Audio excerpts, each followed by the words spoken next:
a very clear message to the government and to all the political parties and to the entire system of parliamentary democracy. People wanted to give us a good kicking, the MP's expenses and a lot of other things. People were fed up to the back teeth. I knew it would be a terrible result for Labour. I knew there was that feeling out there because I was on the doorstep. And so we have to take our share of the responsibility, and we now have to explain to people, many of whom were not racists or fascists who voted for this neo-Nazi party, but did it as a protest. We have to explain that they don't provide an answer to jobs or housing problems or any of the other issues that they seek to exploit. But what is it as they always have done? What is it that suggests that your party wasn't listening? Because that was what the question was. Well, Labour's not listening, the Tories weren't listening. Well, the Democrats weren't listening. I think this was the parliamentary expenses election. I found tremendous anger on the doorstep, and I perfectly understand it. I shared it myself at what's been going on. But in addition, of course, people were worried. I mean, this is a time of economic recession. People have been losing their jobs. There's been pressure on homes. People are worried about the future, this global world financial crisis, and it's hit a lot of people. And I think that was one of the reasons why they did better than they should have done. You, sir? The reason why there's been some protest votes is the fact that all parties, that's the three main parties, you've all had, not you gentlemen that's sitting there now, but you've all had your noses in the trough. And the people in this country are absolutely fed up with it. There's people losing their jobs, can't afford to pay for houses, etc. Now it's about time it was all cleaned up and you sorted it out and let us know what's going on. And is that why you think people voted BNP? I think that's why 90% of the people possibly voted BNP. Did you vote BNP? No, I didn't know myself, no. I completely agree with you. Okay. I think that perception was out there completely. Ruth Lee.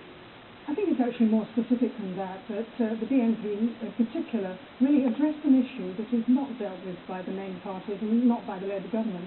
And let's be honest about this, and let's debate it. It was about the impact on lives and jobs of very large-scale immigration. Now, this may or may not be a justifiable thing for the BNP to do, but when I was watching the news broadcasts over the BNP results, I got the impression that a lot of people were voting for them. They weren't racist particularly, but they were worried about their country changing because of large-scale immigration. Now, perhaps they're right, perhaps they're wrong, but I do think that a lot of people were doing that because of the Labour Party in particular, where the votes tend to come from, was not addressing this particular issue. The person very back there on the left. I think the election of the two BNP Euro MPs is a really worrying development. And in my local area, in Bromsgrove, there was county council elections, and from nowhere, the BNP just sort of paper candidate, and never ever had any presence, nobody did any leafleting, and they got 13% of the vote first time round. But I've talked to people in my area who did vote BNP, and they are not seriously racist. Yeah, they might have some little bits of prejudice or something like that. It was a protest vote directed, and most of these voters were loyal Labour voters, right, who have just that's enough, it's the last straw. Was it taking up what Ruth Lee and Peter Haynes said? In your mind, was it more to do with immigration or to do with the scandals at Westminster about expenses? I think most people, Bromsgrove is south of Birmingham, and it's an overwhelmingly, predominantly, white area, right? And there isn't really any problem, or people don't talk about the problem of immigration or anything like that. There is a sensation though, or a feeling that because the economy is getting so hard and the jobs market, labour market is so competitive, that it's always been the case. People look around for scapegoats to blame. But I would agree with those who have already commented at the front that this is about a payback, right, to the politicians, to the political class. But there was also a huge increase in the vote for the Green Party in our area. So there's two different ways of protesting. One is potentially dangerous and will promote racism. The other is clean and it's green. All right.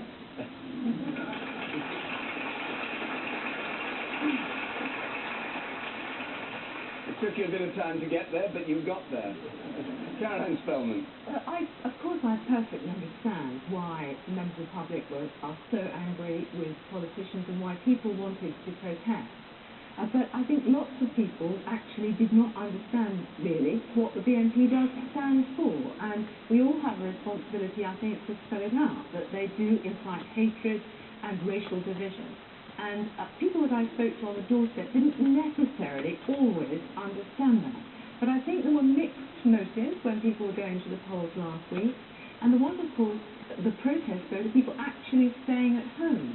And one of the consequences of that, 65% of the electorate in the Northwest and Yorkshire, where the BNP did get elected, stayed at home. And one of the consequences of staying at home is, of course, it increases the traction that extreme parties can get.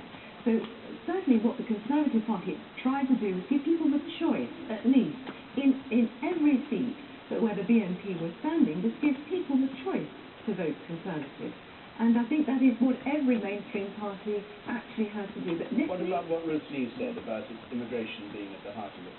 It's part of it, without a doubt. And I think the government's failure to control immigration over the 12 years that it's been in office, and people seeing